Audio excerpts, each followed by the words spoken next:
తెలంగాణ రాష్ట్రంలో ఏ మూలన చూసినా, ఏ రాజకీయ పార్టీ విభాగంలో చూసినా, రాష్ట్రమంతా ఎక్కడ ప్రతి కార్నర్‌లో వినిపిస్తున్నది ఎస్సీ, ఎస్టీ, బీసీల రాజకీయ చైతన్యం. ప్రతి దాంట్లో మా వాటా ఎంత? ఏర్పడ్డ ప్రతి సంస్థలో మా వాటా ఎంత? అది ఎమ్మెల్సీ దగ్గర నుంచి, ఎన్నికల సీట్ల దగ్గర నుంచి ఎవ్రీవేర్ ఇందులో మా షేర్ ఎంత అని రాష్ట్రమంతా ఒక ఘోష, ఒక నినాదం వినిపించడానికి కారణం నాలాంటి వాళ్ళు చేస్తున్న పోరాటం కాదని మీరు అనుకుంటున్నారా? ఎప్పుడైనా ఒక సమాజంలో సత్యాన్ని సింహనాదంగా చేసుకుంటూ పోతున్నప్పుడు ఆ ట్రూత్ సమాజం మీద 100% దాని ఎఫెక్ట్ ఉంటుంది. దాదాపుగా తెలంగాణలో 10,000 కిలోమీటర్ల స్వరాజ్య పాదయాత్ర యొక్క యాత్ర అంతా కూడా పాదయాత్రలో అసలు ఇది భారత రాజ్యాంగం ఏర్పడ్డ ఈ దేశంలో, ఇంత పెద్ద దేశంలో ఈ తెలంగాణలో ప్రతి సంస్థలో ఒక చాకలి వాళ్ళకు వాటా ఎంత, యాదవులకు వాటా ఎంత, ముదిరాజుల వాటా ఎంత, గౌండ్లోళ్ళ వాటా ఎంత అని ప్రతి కులం యొక్క షేర్ ఎంత అని రాష్ట్రమంతా కలియదిరిగి ఈ రాజ్యంలో అసలు ఓట్లెవరి, పాలకులెవరు, 12,000 గ్రామాలలో ఆధిపత్యం ఎవరిది, భూమి ఎవరిది, సంపద ఎవరిది, శ్రమ ఎవరిది, ఇంత పెద్ద వ్యవస్థలో ఈ అణగారిన 3.5 కోట్ల మంది బీసీ, ఎస్సీ, ఎస్టీల దుఃఖానికి కారకుడెవరు, అసలు తెలంగాణ మొత్తంలో జరుగుతున్న నేపథ్యం ఏంటి అని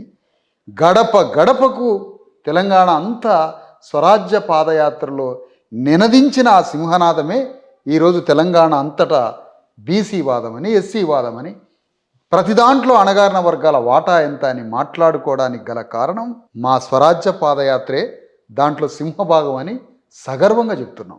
అంటే మేము సాధించకపోవచ్చు సంపూర్ణంగా, ఇంకా సాధించేదానికన్నా ముందు మాలాంటి వాళ్ళ యొక్క ఈ ధ్వని ఏదైతే ఉందో ఇది ప్రతిధ్వని అయి అందరి మధ్య ఈ చైతన్యం వచ్చి ఆయా పాలకుల మధ్యలో ఉన్నటువంటి పార్టీలనేనా, ఆయా పార్టీలలో ఉన్న వాళ్ళు ఇందులో మా వాటా ఎంత అని అడిగే చైతన్యం ఇంత విస్తృతంగా రావడానికి మాలాంటి వాళ్ళ కృషి ఉంది. ఇదే కాక మేము బీసీ, ఎస్సీ, ఎస్టీలని రాజ్యం వైపు చైతన్యం చేయడానికి, అప్పటిదాకా చిన్న చిన్న హక్కుల కోసం తిరుగుతున్న ఈ రాష్ట్రంలో దళితుల హక్కులకని, బీసీ హక్కులకని వితిన్ ద సిస్టంలోనే హక్కులు అడుగుతున్న ఈ క్రమంలో ఎంటైర్ తెలంగాణలో మొదటిసారిగా బీసీ, ఎస్సీ, ఎస్టీలమే ఒక్కటై మనమే ఒక స్వరాజ్యాన్ని తెలంగాణలో ఏర్పాటు చేసుకుందాం. తెలంగాణలో ఉన్న బీసీ, ఎస్సీ, ఎస్టీల దుఃఖానికి ఇది ఒక్కటే శాశ్వత విముక్తి అని మేము తీసుకొస్తున్న ఈ ప్రత్యామ్నాయ రాజకీయ శిబిరం, రాజకీయ వేదిక పట్ల సమాజంలో విస్తృత స్పందన వచ్చింది. సమాజంలో వీళ్ళు కూడా ఒక రాజకీయ వేదికను మన దగ్గరకు తీసుకురాబోతున్నారని యువకులు, ప్రజలు ఆదరిస్తున్నటువంటి తరుణం ఇది. రైట్ అన్న, మీరు పదే పదే విమర్శిస్తున్నారు, ఎస్, పదే పదే ఆరోపణలు చేస్తున్నారు. మా యొక్క ఈ వివక్షకు, అణచివేతకు, అంటరానితనానికి, ఈ పేదరికానికి ప్రధానమైన కారణం అగ్రకులాలు లేదా ఆధిపత్య కులాలు అని. దాంట్లో ప్రత్యేకించి రెడ్లు, వెలవలు, కమ్మలు, కర్ణం వాళ్ళని చెప్తున్నారు.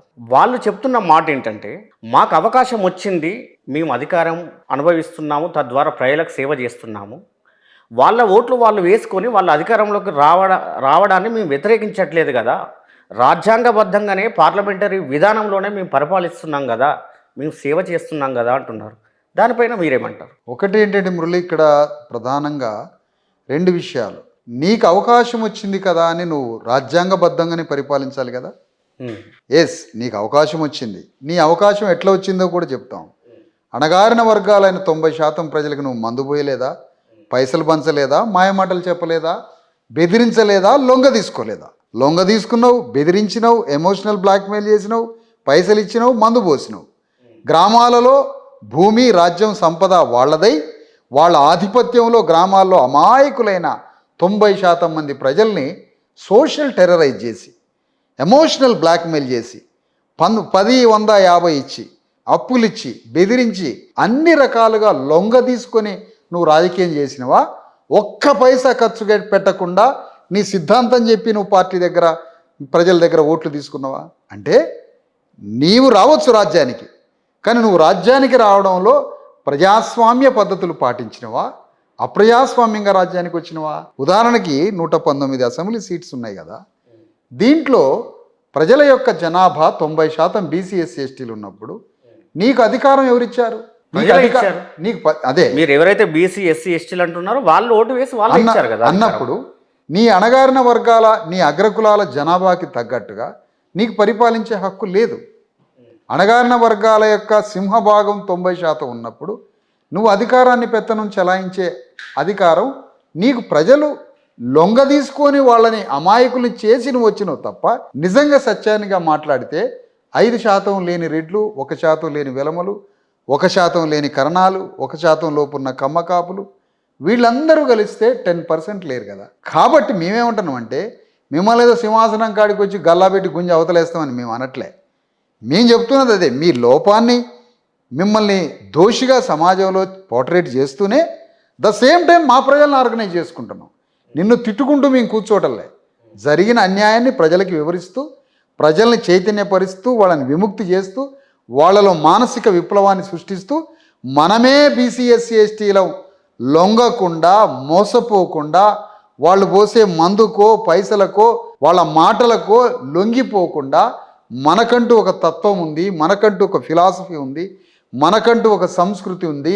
అసలు ఒకప్పుడు ఈ దేశాన్ని పరిపాలించిన మహారాజుల మనమే, సమ్రాట్ అశోక చక్రవర్తి బిడ్డలం మనం, శివాజీ మహారాజు బిడ్డలం మనం, సంత్ కబీర్ దాస్, సంత్ రవిదాస్ ఫిలాసఫీతోటి ఆ ధర్మంలో బ్రతికినటువంటి వాళ్ళం, సాహు మహారాజు యొక్క వారసులం, డాక్టర్ అంబేద్కర్ కాన్స్టిట్యూషనల్ బెనిఫిషియర్స్ మనం, కాన్షీరామ్ ఇచ్చినటువంటి రాజ్య మార్గంలో ప్రయాణం చేస్తున్నాం మనం. మనకంటూ సొంత ధర్మం ఉంది అని, ఆ ధర్మం ప్రకారం మనమే రాజ్యాన్ని పరిపాలిద్దామని మా ఫిలాసఫీని ప్రజలకి నేర్పించి వాళ్ళ నుంచి విడుదల చేపిస్తున్నాం మా ప్రజల్ని. వాళ్ళని కేవలం తిట్టుకుంటూ కూర్చొని ఓ చిన్న దళిత సంఘం పెట్టుకొని వాళ్ళని నిరంతరం నిందించుకుంటూ వాళ్ళనే అడుక్కుంటూ వాళ్ళని నిందిస్తూ వాళ్ళనే తిడుతూ ఉండి కూర్చొనే వేదిక కాదు. అందుకనే మేము పరధర్మంలో బ్రతుకుతున్న ప్రజల్ని స్వధర్మం వైపు ఆలోచించమని కోరుతున్నాం. పరాయీకరణ చెందిన వారిని స్వరాజ్యం కోసం పోరాడమంటున్నాం, స్వశక్తిగా పోరాడమంటున్నాం, స్వంత కాళ్ల మీద పార్లమెంట్కి అసెంబ్లీకి పోదామంటున్నాం. ఈ ఓట్లు మనై, ఓటు అనే ఖడ్గం అంబేద్కర్ ఇచ్చాడు. ఆ ఖడ్గంతో వారు చేస్తే నువ్వు రాజ్యానికి రావచ్చు, ఒకప్పుడు నువ్వు కూడా క్షత్రియుడివే, ఈ భూమండలాన్ని పరిపాలించిన వాడివి అని చెబుతూ మాకు సంబంధించిన సామాజిక వర్గాల్లో మహనీయులు ఉన్నారు. తెలంగాణకు వస్తే పండగ సాయన్న ముదిరాజు ఉన్నాడు, గౌడ కులానికి వస్తే సర్దార్ సర్వాయి పాపన్న గౌడ్ ఉన్నాడు, పద్మశాలిలకు వస్తే కొండా లక్ష్మణ్ బాపూజీ ఉన్నాడు, ఆదివాసీలకు వస్తే సమ్మక్క సారలక్కలు యుద్ధం చేసిన వాళ్ళు ఉన్నారు, గొల్ల కురుమలకు వస్తే దొడ్డి కొమరయ్య ఉన్నాడు, చాకలి కులానికి వస్తే చాకలి ఐలమ్మ ఉన్నది. ఇట్లా ఒక్కొక్క విషయాన్ని చెప్పుకుంటూ మా ఆత్మగౌరవాన్ని నిర్మించుకుంటూ మా స్వశక్తి జ్ఞానాన్ని నిర్మించుకుంటూ మనమే కలిసి తెలంగాణ రాజ్యాన్ని నిర్మాణం చేస్తే ఈ 5% లోపు ఉన్న రెడ్డి రావుల్ని రాజకీయ సమాధి చేసి ఆ సమాధి మీద సింహాసనం మీద కూర్చోవాలని మా ప్రజల్ని ఆర్గనైజ్ చేస్తున్నాం ఆల్టర్నేటివ్గా. కుల వ్యవస్థ నిర్మాణం మనుధర్మ శాస్త్ర ప్రకారం జరుగుతుందని మీరు ప్రచారం చేస్తున్నారు, లేదా మనువు ప్రకారమే ఇంతకాలం పాలన కొనసాగుతుంది, వివక్ష అణచివేత కొనసాగుతుందని చెప్తున్నారు. ఈ నిచ్చెన మెట్ల కుల వ్యవస్థ నిర్మాణంలో ఏ కులం ఇంకో కులంతో కలిసి ఉండట్లేదు, భౌతికంగా కానీ ఆర్థికంగా కానీ మానసికంగా కానీ పరస్పరం కలహించుకోవడం కూడా జరుగుతూ ఉంది. ఆ కులాలలో ఇన్ని కులాలలో ఇంత నిర్మాణంలో ఏకతాటికి పైకి తీసుకురావడంలో మీ పాత్ర ఎంత ఉంది, అసలు ఆ వచ్చే అవకాశం ఉందా? ఒకటేంటంటే ప్రపంచంలో ఎక్కడా కూడా బానిస వ్యవస్థలో ఇంత సంక్లిష్టమైన వ్యవస్థ లేదన్నది నిజం. అంటే భారతదేశ సామాజిక వ్యవస్థ ఇది మనం మాట్లాడుకున్నట్టుగా మనమేదో సొంత ఆలోచన కాదు. అకార్డింగ్ టు డాక్టర్ అంబేద్కర్ చెప్పిన ప్రకారం ఈ సమాజాన్ని విశ్లేషించింది ఇది నిచ్చెన మెట్ల కుల వ్యవస్థే. ఈ కుల వ్యవస్థ రాజ్యాంగానికి ముందు ఇది ఒక హిందూ సోషల్ ఆర్డర్, ఇది మనువాద వ్యవస్థ. ఈ వ్యవస్థలో బ్రాహ్మణులు, క్షత్రియులు, వైశ్యులు, శూద్రాగ్ర వర్ణాలు, వాళ్ళ తర్వాత శూద్రులు, వాళ్ళ తర్వాత ఆదివాసులు, అధిశూద్రులు, ఇది ఒక సోషల్ ఆర్డర్. ఇది ఒక 6500 కులాల నిచ్చెన కులాల మెట్ల వ్యవస్థ. దీంట్లో శూద్ర వర్గం దాదాపు ఆదివాసీలు, అతిశూద్రులు, శూద్రులు అంతా కలిపి ఒక శూద్రవర్ణం. ఈ శూద్రవర్ణం పైన ఉన్న 3 వర్ణాలకి సేవలు చేయడమే. శూద్రులకి భూమి మీద హక్కు లేదు, రాజ్యం మీద హక్కు లేదు, నాణ్యం మీద హక్కు లేదు, వస్త్రం మీద హక్కు లేదు, సమాజంలో సభ్యులు కాదు, రాజ్యాన్ని పరిపాలించే హక్కు లేదు, విద్య మీద ఉద్యోగం మీద హక్కు లేదు. ఇన్ని హక్కుల నిరాకరణకు గురి చెంది మానవ హక్కులు లేకుండా కేవలం వీళ్ళు శ్రమ చేసే ఉత్పత్తి కులాలు ఆ పై 3 వర్ణాలకి సేవ చేసేవాళ్ళు. కొంతకాలం తర్వాత ఈ శూద్రుల్లోనే అక్కడ ఉన్న క్షత్రియులకి యుద్ధాలలో ప్రధాన సైనికులకి అధిపతులుగా, వాళ్ళ భూముల వ్యవసాయాలకి ప్రధాన భూములు చూసే వ్యక్తులుగా కొంతమంది శూద్రుల్లోనే ఉన్నారు. వాళ్ళు శూద్రాగ్రవర్ణాలుగా ప్రమోట్ అయ్యారు. ఇక్కడ రెడ్లు కావచ్చు, కమ్మలు కావచ్చు, వెలమలు కావచ్చు, కమ్మ కాపులు కావచ్చు. బయటికి పోతే వన్యారులు, నాడార్లు కావచ్చు, లేకపోతే మరాఠాలు కావచ్చు మహారాష్ట్ర, లేకపోతే పట్నాయకులు ఒరిస్సా కావచ్చు, లేదంటే గుజరాత్లో ఉన్న పటేల్స్ కావచ్చు. వీళ్ళంతా శూద్రాగ్రవర్ణాలుగా మారిపోయారు, ప్రమోటెడ్ శూద్రాగ్రవర్ణాలు. ఇప్పుడు ప్రస్తుతం ఆయా రాష్ట్రాల రాజకీయ ఆధిపత్యం అంతా శూద్రాగ్రవర్ణాల చేతిలో ఉంది. ఇక శూద్రులు అనేటువంటి వాళ్ళు ఇక శూద్రులుగా మిగిలిపోయారు. వీళ్ళకి భూమి, రాజ్యం, సంపద అన్నీ కోల్పోయి ఉన్నటువంటి శూద్రులు. వీళ్ళకి కూడా భారత రాజ్యాంగం అనేక హక్కులు వీళ్ళని బీసీలుగా, మరి ఎంతో కాలం నుంచి వీళ్ళకి వస్తున్నటువంటి హక్కుల యొక్క పరిణామ క్రమంలో మండల్ కమిషన్ కొంత అమలు కావడం, అమలైనటువంటి మండల్ కమిషన్ ద్వారా పూర్తి ఎస్సీ ఎస్టీలకు వచ్చిన రాజ్యాంగ సంపూర్ణ రక్షణ హక్కుల స్థాయిలో రాకపోయినప్పటికీ మండల్ కమిషన్ కొంతవరకు అమలైన ఆయా రాష్ట్రాల్లో బీసీలకి రిజర్వేషన్స్ రావడం, కానీ ఇంకా పార్లమెంటులో మరి రాజకీయ ప్రాతినిధ్యం బీసీలకు లేకపోవడం, ఇదంతా జరుగుతున్న ఈ క్రమంలో ఈ మొత్తం కుల వ్యవస్థలో ఒక కులం అంటే ఒక కులానికి ద్వేషంగా ఉంచింది ఎవరు? ఒక కులాన్ని పెద్దగా, దాని కింద ఉన్న కులాన్ని చిన్నగా, దాని కిందకున్న కులాన్ని పైకున్న కులాన్ని చూసుకుంటూ ఒక్కొక్క మెట్టు ఈ ఆర్డర్ సిస్టమ్ మేము తయారు చేసింది కాదు. ఇది ఒక అగ్రవర్ణ వ్యవస్థ తయారు చేసినటువంటి సిస్టమ్. ఈ సిస్టంలో బాధితులు అనేటువంటి వాళ్ళ మధ్య కొంత తేడాలు ఉండొచ్చు. అది సహబాధిత వర్గంగా చూడాలి. బ్రాడ్ సెన్స్తో సహబాధితులంతా ఒకటి కావాలి. అందుకనే గౌతమ బుద్ధుడు మొదటిసారిగా తను జ్ఞానవంతుడైన తర్వాత, దీర్ఘ దశాబ్ద కాల అన్వేషణ తర్వాత మొదటిసారిగా గౌతమ బుద్ధుడు తన జ్ఞానాన్ని సముపార్జించుకొని సారానాథ్లో, గంగానది ఒడ్డున, ఇప్పుడు చెప్తున్న వారణాసి సారానాథ్లో తాను చెట్టు కింద కూర్చొని శిష్యుల మధ్యలో తన యొక్క ప్రథమ సంఘటన, అది ప్రథమ ఉపన్యాసం. తాను ఏం చెప్పాడంటే, గతంలో ఒక జంబూద్వీపం ఉండేది ఈ దేశంలో.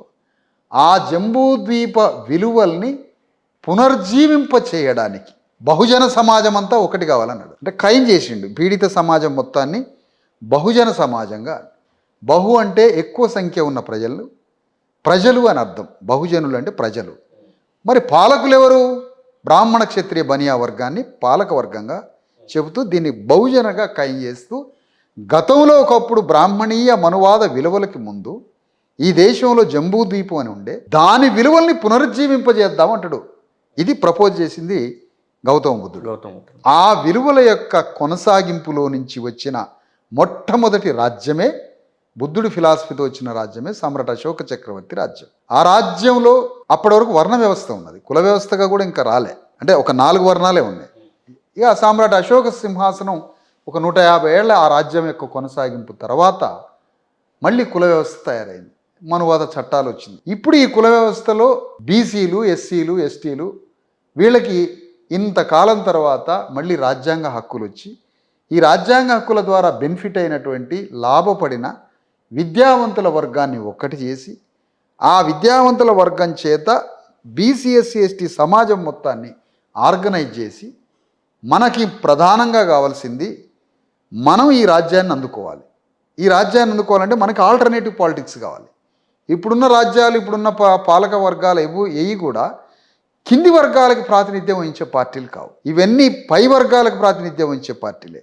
కాబట్టి వాటిని ఢీకొనాలంటే ప్రాతినిధ్యం పై వర్గాలు వహించవచ్చు, కానీ బాబాసాహెబ్ అంబేద్కర్ రాజ్యాంగం ద్వారా ఓటు హక్కు అనేది ఒకటి కల్పించండు. సామాన్య మానవుడి నుంచి మీరు చెప్పే అగ్రవర్ణాల వరకు ఓటు మీ జేబులో ఉన్నప్పుడు, మీ చేతిలో ఉన్నప్పుడు, మీకు మీరు ఓట్లు వేసుకోలేని పరిస్థితిలో, నిస్సహాయక స్థితిలో లేదా ఒక అజ్ఞానంలో అచేతనంగా ఉన్నప్పుడు వాళ్ళు మాత్రం ఏం చేస్తారు? ఎగ్జాక్ట్లీ. అంటే ఇక్కడ సామాజిక పరమైనటువంటి జ్ఞానం ఒకటి ఉంటుంది. అంటే ఏజ్తో వచ్చిన జ్ఞానం లాగానే సామాజిక సోషల్ ఏజ్ ఒకటి ఉంటుంది.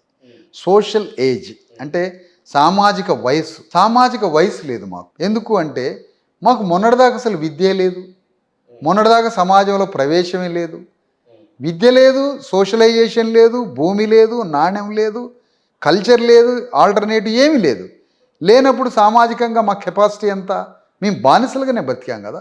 కంప్లీట్గా అగ్రవర్ణాల మీద ఆధారపడి బతికిన బానిస స్వధర్మంతో స్వతంత్ర నిర్ణయం ఎట్లా తీసుకోగలడు? స్వతంత్ర నిర్ణయం తీసుకోలేని అమాయకులు ఉండబట్టే ఈ అమాయకుల మీద అమాయకులకు వచ్చినటువంటి ఓటును కూడా దొంగిలించి మళ్ళీ వాళ్ళు రాజ్యానికి వస్తున్నారు. కాబట్టి ఈ ప్రజల్ని వాళ్ళకి ఒక ఫిలాసఫీ నేర్పించి, అంటే ఎప్పుడైనా కూడా ఒక విజ్డమ్, మనిషికి ఒక దేహ అవసరాల కోసం బతికితే తనకు గమ్యం ఏంటో తెలియదు, లక్ష్యం ఏంటో తెలియదు. ఆకలి అవుతుంది, ఆకలి కోసం ఏదో నాన్నం తెచ్చుకుంటాడు, కూలి పని చేసి అన్నం తింటాడు, పడుకుంటాడు. శ్రమ దోపిడీ జరుగుతుంటుంది, బానిసగా బతుకుతుంటాడు, మరణిస్తాడు, అతనికి ఏ హక్కులు ఉండవు. ఏదో కడుపులో తిండి కోసం పశువుల్లాగా పనిచేసి బతుకుతుంటాడు. పశువుల్లాగా కూలీనాలి చేసి రెక్కలు ముక్కలు చేసుకొని గంత తిండి తిని నిద్రపోతే అది మానవ జీవితం ఎట్లయిద్ది? లైఫ్ అనేది ఒకటి ఉన్నది, జీవితం. ఏమిటా జీవితం? నీవు వేల సంవత్సరాలుగా ఈ సమాజంలో ఒక పీడిత వర్గానికి సంబంధించిన వ్యక్తివి. నీ పీడితులంతా కలిపితే నీ పీడిత జనాభాని 90% ఉన్నారు. మీరంతా కలిసి రాజ్యాన్ని తెచ్చుకోవాలి. రాజ్యాన్ని నిర్మించడం కోసం మీ పూర్వీకులకు ఒక లెగసీ ఉంది.